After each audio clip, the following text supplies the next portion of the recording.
ሰበር ዜና ከፍተኛ ባለስልጣኑ ከስልጣን ተባረሩ። የህወሓት ጦር በሶስት አቅጣጫ ወልቃይትን ቀለበት ውስጥ አስገብቷል። ከፍተኛ ሚኒስቴሩ ከስልጣን ተባረዋል። ክስተቱ እያነጋገረ ነው፣ ስጋትንም ፈጥሯል። አብይ ይህን ድንገተኛ እርምጃ በመውሰዳቸው በሌሎች ሚኒስቴሮች ዘንድ ፍርሃት ነግሷል። ሚኒስቴሩ የተባረሩበት ምክንያት ከሰሞኑ ይፋ ከተደረገው የ98 ቢሊዮን ብር የሙስና ዝርፊያ ጋር በቀጥታ የተገናኘ ስለመሆኑም ታውቋል። ወዲህ ደግሞ መድፍና ታንክ የታጠቀው የህወሓት እግረኛ ጦር ወልቃይትን በሶስት አቅጣጫ ከበባ ውስጥ ስለማስገባ ተሰምቷል። ይህን ተከትሎ ኮሎኔል ደመቀ ለጦራቸው ትዕዛዝ ሰጥቷል። ይህ አዲስ ፖስት ሚዲያ ነው። ቪዲዮ ላይክ አድርጋችሁ ጀምሩ። ለቻናሉ አዲስ ከሆናችሁም ሰብስክራይብ በማድረግ ቤተሰብ ይሁኑ። ወደ ዝርዝሩ ከማምራታችን በፊት ዋና ዋናዎቹን እናስቀድም። ጠቅላይ ሚኒስትር አብይ አህመድ ሚኒስትሮች ላይ የሚወስዱትን እርምጃ ቀጥለውበታል። በውስጣችን የተሰገሰጉ ተጻራሪ ኃይሎችን ማጽዳት አለብን ሲሉ በተደጋጋሚ የተናገሩት ጠቅላይ ሚኒስትሩ ትናንት ጠንካራ እርምጃ እየወሰዱ ነው። በትላንትናው ዕለት አንድ ከፍተኛ ሚኒስቴር ከስልጣን መነሳታቸውን መሰረት ሚዲያ ምንጮቹን ጠቅሶ ዘግቧል። እርምጃው በቤተ መንግስቱ መናወጥን የፈጠረ ሲሆን በቀጣይም እርምጃዎች እንደሚቀጥሉ ተረጋግጧል። በአብይ ትዕዛዝ ከስልጣን የተነሱት እኚህ ከፍተኛ ሚኒስቴር ማን ናቸው የሚለውን በዝርዝር የምንነግራችሁ ይሆናል።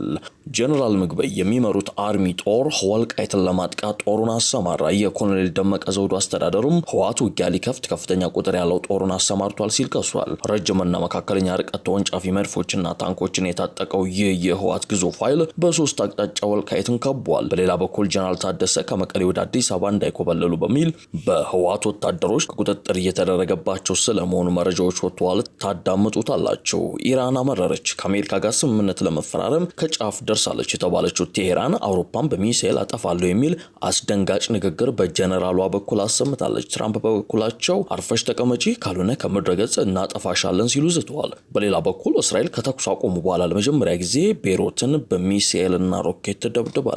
በሌላኛው መረጃችን ደግሞ የአሜሪካ መንግስት ኤርትራ ላይ ሊወስድ ያቀደውን እርምጃ በተመለከተ ተቋሙ ያወጣውን ተቃውሞ ይዘናል። የቱረሹ ቻናላችን ቤተሰቦች እነዚህና ሌሎች መረጃዎችን በስፋት እንነግራችኋለን። እንደተለመደው እስከ መጨረሻው አብራችሁን እንድትቆዩ ግብዣችን ነው። የዶናልድ ትራምፕ መንግስት በኤርትራ መንግስት ላይ ለአመታት ተጥሎ የነበረውን ማዕቀብ ለማንሳት መወሰኑን ተከትሎ በርካታ ተቃውሞዎችና ትችቶችን እያስተናገደ ይገኛል። በተለይም ኤርትራ በምትፈጽማቸው የሰብአዊ መብት ጥሰቶች ይህ እርምጃ መወሰዱ የኤርትራን መንግስት የሚያበረታታ ነው በሚል በርካቶች እየተቃወሙት ነው። ተቃውሟቸውን ካሰሙት መካከል ሂውማን ራይትስ ዎች አንዱ ነው። ሂውማን ራይትስ ዎች አሜሪካ በኤርትራ ላይ ጣለችውን ማዕቀብ እንዳታነሳ ተማጽኗል። የዓለም አቀፉ የሰብአዊ መብት ተሟጋች ሂውማን ራይትስ ዎች የአፍሪካ ቀንድ ዳይሬክተር የሆኑት ላቲቲያ ባዶር ካለፈው ወር አንስቶ የአሜሪካ መንግስት ከኤርትራ ጋር ያለውን ግንኙነት ለመመለስ እያሰበ ስለመሆኑ ሰምተናል ብለዋል። ይህ ከሆነ ደግሞ የኤርትራው አገዛዝና ወታደራዊ ኃይል በጎረቤት ሀገር ኢትዮጵያ ትግራይ ክልል ውስጥ በፈጸመው ከባድ የመብት ጥሰት የተጣለበትን ማዕቀብ ማንሳትን ሊያካትት ይችላል ሲሉ አስረድተዋል። ዳይሬክተሯ በመግለጫቸው በኤርትራም ሆነ በኢትዮጵያ ትግራይ ክልል ውስጥ ለተፈጸሙ ከባድ የመብት ጥሰቶች ተጠያቂነት በሌለበት ይህንን ማዕቀብ ማንሳት ወደፊት ለሚፈጸሙ የመብት ጥሰቶችን ቁጥጥር እንዳይኖር የሚያመቻች ነው ብለዋል። በቀይ ባህር ኮሪደር ላይ የምትገኘው ኤርትራ በወቅታዊ ጉዳዮች የተነሳ አሁን ላይ ጠቀሜታዋ እየጎላ መምጣቱንም አክለዋል። እንዲህ አይነት እርምጃ ለመውሰድ ያሰበችው አሜሪካ ብቻም ሳትሆን የአውሮፓ ህብረትና ካናዳ ጭምር ከስደትና ከልማት ጋር በተገናኘ ግንኙነታቸው ለማደስ እየገመገሙ መሆኑን የሚጠቅሱት ዳይሬክተሯ ዲፕሎማሲ ለ10 ዓመታት የዘለቀውን የሰብአዊ መብት ጥሰትን ችላ ካለ ተጨማሪ ጥሰቶችን ሊያስከትል ይችላል ሲሉ አስጠንቅቋል። ላቲቲያ ባደር በመግለጫቸው እንደ አውሮፓውያን አቆጣጠር ከ1993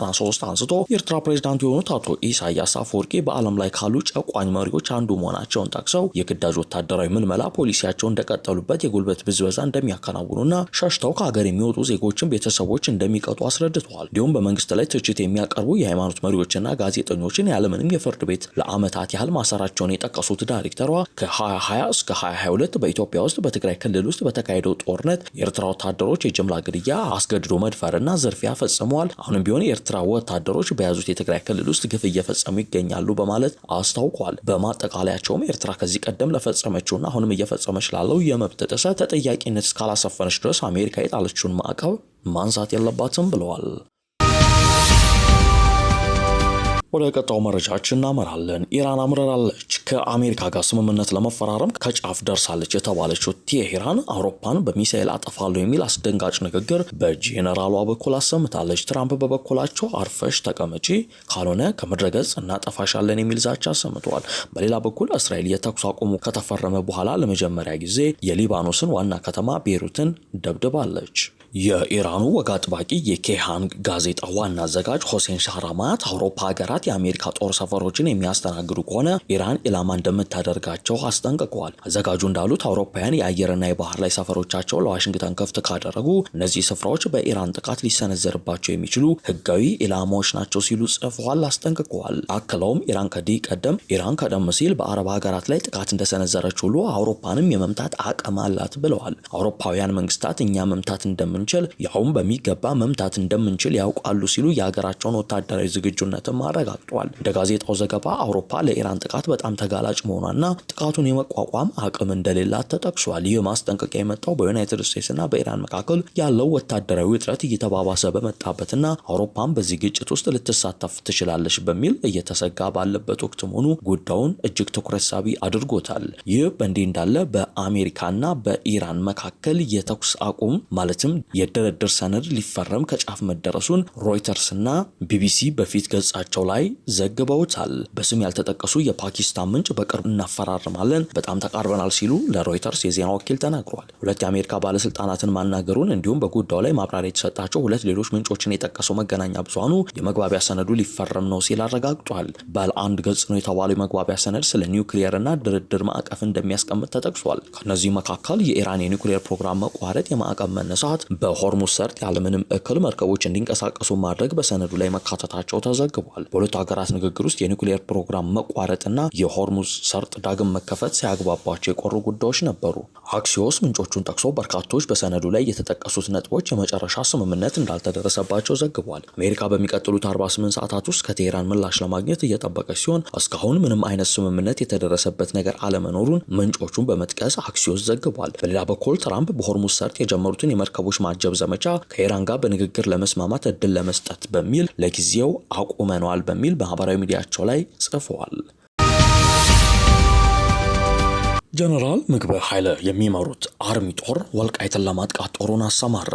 ወልቃይት ተከባለች። የኮሎኔል ደመቀ ዘውዱ አስተዳደርም ህወሓት ውጊያ ሊከፍት ከፍተኛ ቁጥር ያለው ጦሩን አሰማርቷል ሲል መረጃውን አረጋግጧል። ረጅምና መካከለኛ ርቀት ተወንጫፊ መድፎችና ታንኮችን እስከ አፍንጫው የታጠቀው የህወሓት ኃይል በሶስት አቅጣጫ ወልቃይትን ከቧል ተብሏል። በሌላ በኩል ጀነራል ታደሰ ወረደ ከመቀሌ ወደ አዲስ አበባ እንዳይኮበልሉ በሚል በህወሓት ወታደሮች ጥብቅ ቁጥጥር እየተደረገባቸው ስለመሆኑ ከመቀሌ የወጣ አንድ መረጃ አመላክቷል። ከትላንት በስቲያ ደብረጽዮን ገብረ ሚካኤልም በይፋ የክልሉ ፕሬዝዳንት አድርጎ የሾመው ህወሓት ጦርነት ለመክፈት በተለያዩ አቅጣጫዎች እየተንቀሳቀሰ ይገኛል። ዋና ኢላማውንም ወልቃይት ላይ አድርጓል። ህወሓት ከ4 ኪሎ የሚሰጥ ትዕዛዝ አልቀበልም በሚል ጀነራል ታደሰ ወረደ አስተዳደርን ባስወገደ ማግስት ጥቃት ለመክፈት ከፍተኛ ዝግጅት አድርጓል። ከጌታቸው ረዳ እስከ ጀነራል ታደሰ ወረደ በተራዘመ መፈንቅለ መንግስት ደብረጽዮንን ወደ ስልጣን ያመጡት የህወሓት ጄኔራሎች ወልቃይትን ለመቆጣጠር የጦር እቅድ አውጥተው መጨረሻቸው ተሰምቷል።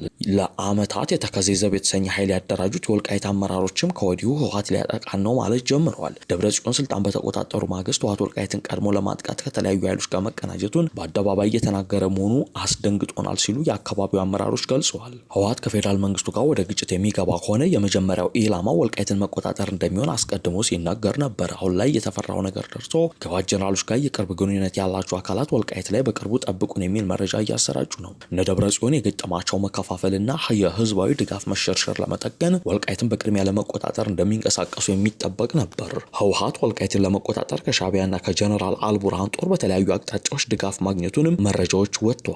ህወሓት ሱዳን ላይ የአልቡርሃን ጦር ድጋፍ ያደራጀው አርሚ 7 የተሰኘው ኃይልም ከወልቃይት በቅርብ ርቀት ላይ እንዳለ ይታወቃል። በጀነራል ሙዘይን ኃይለ የሚመራው አርሚ 7 ከዚህ ቀደም በተደጋጋሚ ወልቃይት ላይ ጥቃት ለመፈጸም ሙከራ ያደረገ ቢሆንም ሰብሮ ለመግባት ግን አልተሳካለትም ነበር። አሁን ላይ ከጀርባ የሱዳንና ሻዕቢያ ጦር እንዲሁም ከተከዜ ወንዝ በቅርብ ርቀት ላይ በተጠንቀቅ በቆመው የህወሓት ኃይል ሽፋን የከበባ ጥቃት ሊፈጽም እንደሚችል ተገልጿል። ደብረጽዮንን ወደ ስልጣን ካመጡት ጀነራሎች መካከል አንዱ በሆኑት ምግበይ ኃይለ የሚመራው ኃይልም ሁመራን ከወንዝ ማዶ አሻግሮ እያየ ነው። የህወሓት አሁናዊ እንቅስቃሴ በወልቃይት በቅርቡ ወደ ማጥቃት ሊሸጋገር እንደሚችል ለአመታት የተከዜ ዘብ የተሰኘ ኃይል ያደራጁት የወልቃይት አመራሮች ጭምር ከወዲሁ እየተናገሩት ነው።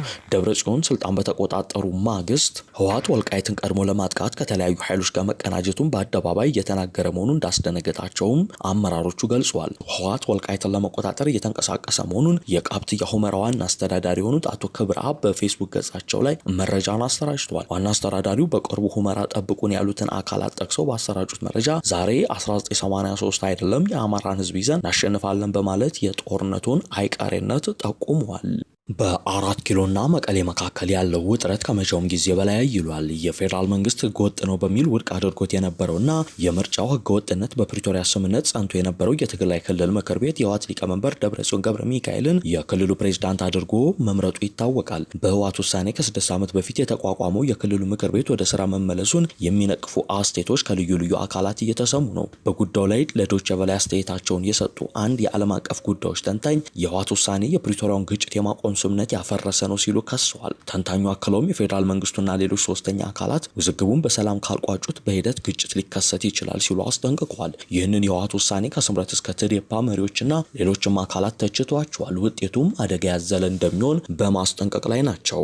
ስለ ጉዳዩ የፈረንሳይ ዜና አገልግሎት ኤኤፍፒ ያነጋገራቸው ተንታኞችም ህወሓት የትግራይ ክልልን መልሶ ለመቆጣጠር የሚያደርገው እንቅስቃሴ ከፌዴራል መንግስቱ ጋር አደገኛ ወደሆነ አስከፊ ግጭት ሊያመራ እንደሚችል ነው ያስጠነቀቁት። በኖርዌይ የኦስሎ ኒው ዩኒቨርሲቲ ኮሌጅ የክልል ጉዳዮች አዋቂ ኪዮጀል ትሮንቮል በበኩላቸው እርምጃው እጅግ አሳሳቢ መሆኑን ገልጸው ድርድር ወይ ግጭት ያስከትላል አያስከትልም ግልጽ አይደለም ሲሉ በውሳኔው ግራ መጋባታቸውን ሳይደብቁ ተናግረዋል። ሌላው ኤኤፍፒ ያነጋገራቸው በቻታም ሃውስ ተንታኝ አቤል አባተ ደግሞ አንድ ግብ ለማሳካት በተደጋጋሚ የሚደረግ ተጽዕኖ በቀላሉ ወደ አስከፊ ግጭት ሊያመራ ይችላል በሚል አስጠንቅቀዋል። በመጨረሻም ከፍተኛ ሚኒስቴሩ ከስልጣን ተባረሩ። አብይ ይህን ድንገተኛ እርምጃ በመውሰዳቸው በሌሎች ሚኒስቴሮች ዘንድ ፍርሃትን ፈጥሯል። ሚኒስቴሩ የተባረሩበት ምክንያት ከሰሞኑ ይፋ ከተደረገው የ98 ቢሊዮን ብር የሙስና ዝርፊያ ጋር የተገናኘ ነው። ጠቅላይ ሚኒስትር አብይ አህመድ ሚኒስቴሮች ላይ የሚወስዱትን እርምጃ ቀጥለውበታል። በውስጣችን የተሰገሰጉ ተጻራሪ ኃይሎችን ማጽዳት አለብን ሲሉ በተደጋጋሚ የተናገሩት ጠቅላይ ሚኒስትሩ ጠንካራ እርምጃዎችን እየወሰዱ ነው። በትናንትናው ዕለት አንድ ከፍተኛ ሚኒስቴር ከስልጣን መነሳታቸውን መሰረት ሚዲያ ዘግቧል። እርምጃው ቤተመንግስቱ ውስጥ መናወጥን የፈጠረ ሲሆን በቀጣይም እርምጃዎች ሊቀጥሉ እንደሚችሉ ተሰምቷል። መሰረት ሚዲያ በትላንትናው ዕለት ባወጣው አነጋጋሪ ዘገባ የህዝብ ተወካዮች ምክር ቤት የሚዲያ ዘርፍ መሪ የሆኑት ዶክተር ንጉሱ መሸሻ በሪፖርተር ጋዜጣ ሰሞነኛ አነጋጋሪ ዘገባ ሳቢያ ከስራ ተባረዋል ብሏል። ግለሰቡ ከስራቸው የተነሱት የግል ሚዲያዎችን ለምን ወደ ፓርላማ አስገባ በሚል አነጋጋሪ ምክንያት እንደሆነ ዘገባው ጠቁሟል። ከሰሞኑ ሪፖርተር ጋዜጣ ሚኒስቴሮች፣ ባለስልጣናትና አርቲስቶች ከ98 ቢሊዮን ብር በላይ ዝርፊያን በመፈጸም ለግል ጥቅማቸው አውሏል የሚል አነጋጋሪ መረጃን ይዞ ወጥቶ ነበር። በዚህ ጉዳይ ላይ ዘግይቶ ምላሽን የሰጠው የፌዴራል ፖሊስ በበኩሉ የሪፖርተር ዘገባ የተሳሳተ ነው፣ የተዘረፈው 98 ሚሊዮን ብር ሳይሆን 78 ሚሊዮን ብር ብቻ ነው የሚል ምላሽን ሰጥቷል። ሪፖርተር ይህንን መረጃ ያወጣው በፓርላማ ገብቶ የቋሚ ኮሚቴ አባላት ባቀረቡት ሪፖርት መሰረት ነው። ይህን ተከትሎ የግል ሚዲያዎች ፓርላማ ገብተው እንዳይዘግቡ ክልከላ ተጥሏል። በዚህም ነው የህዝብ ተወካዮች ምክር ቤት የሚዲያ ዘርፍ መሪ የሆኑት ዶክተር ንጉሱ መሸሻ የግል ሚዲያዎችን ለምን ወደ ፓርላማ እንዲገቡ ፈቀድክ በሚል ከስራ የተባረሩት።